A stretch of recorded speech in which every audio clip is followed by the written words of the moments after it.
ఈ పత్తి చేనులో గడ్డి బాగా పడింది. ఇందులో పొట్టల గడ్డి, ఇంకా గునుగు, ఎనాద్రి, మొక్కు పొలాలు ఇట్లాంటి రకరకాల గడ్డి ఉన్నది. వాటి కోసమని నేను హిట్వీడు ఇంకా హకామా అనేటువంటి ఈ 2 మందులు తీసుకున్నాను.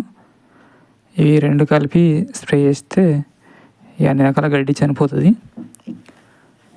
ఇది 1 ఎకరానికి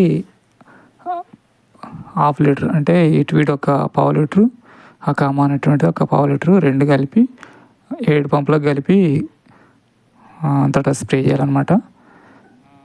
ఇది పత్తి చేను వచ్చేసి 3-4 ఆకులు వచ్చిన తర్వాత కొట్టాలి. మరి చిన్న వాటికి కొడితే చేను చనిపోతుంది. ఇట్లా గడ్డి నేను మధ్యన గుంటక తోలాను కాబట్టి గడ్డి మధ్యన పోయింది. ఒక సల్లపంటి ఉన్నది, దాని వరకే కొడుతున్నాను. ఈ గడ్డి మీద మాత్రం పూర్తిగా పడేటట్టుగా పట్టుకుంటూ పోవాలన్నమాట.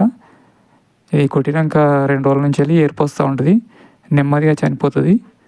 ఇది పూర్తిగా చనిపోవడానికి ఒక వారం రోజులు పడుతుంది అనమాట.